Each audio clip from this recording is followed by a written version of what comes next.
अस्सलाम वालेकुम जी। मैं भी इस प्रोटेस्ट का हिस्सा जनाब। असी गौरमेंट स्कूल चौवन टूअर लड़कियां वाले स्कूल के इकट्ठे हैं जी। सारे महल्लेदार ने जनाब।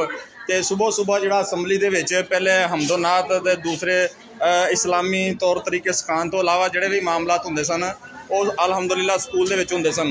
लेकिन यह नवा कानून है जोड़ा जिंदे तुसी कह लो कि बच्चियों गाने सिखाए जा रहे हैं, बच्चों डांस प्रोग्राम का मतलब गौरमेंट वालों सरकारी आर्डर है कि तुसी जो बच्चियों गाने के प्रोग्राम के लैके आओ।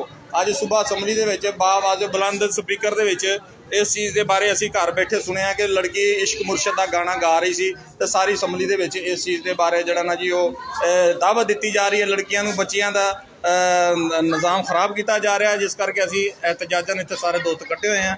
तो यह पोस्ट असी शेयर करना चाह रहे हैं कि जोड़े भी दोस्त इस्लामी अकायद के उपर अपनी बच्चियों या अपने माशरे को लैके जाना चाह रहे हैं तो वो साडे नाल इस एहतजाज का हिस्सा बनो जनाब। असी तुहाडे सारिਆਂ ਦੇ शुक्रगुजार हाँ। तो यह जोड़ा एहतजाज करना है जनाब कि साडी जाती मामला नहीं गा, जाती इशू नहीं गा। साडियां बच्चियां ने, तुहाडियां बच्चियां ने, ये साडे माशरे दा आलमी है। इस करके असी जनाब सारिਆਂ अगे रिक्वेस्ट करने हैं कि तुसी जोड़ा ना इस एहतजाज का हिस्सा बनो। बहुत मेहरबानी। अस्सलाम वालेकुम।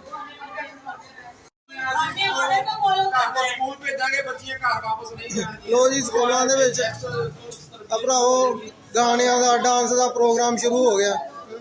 इनके प्रोटेस्ट वास्ते ही असी स्कूले आए हैं। स्कूल वाले अगों टीचर कह रहे कि लो जी सानू उपरों आर्डर रोकने वास्ते जड़ा ना वो सारे महल्ले वाले पिछे माशाल्लाह अवाम ढेर सारी खड़ी।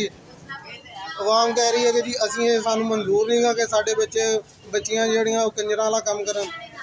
असी जड़ा ना इनकी रोकथाम वास्ते इंशाल्लाह हर तरह के प्रोटेस्ट वास्ते तैयार हैं। इंशाल्लाह हर तरह इनू रोकिया जाएगा।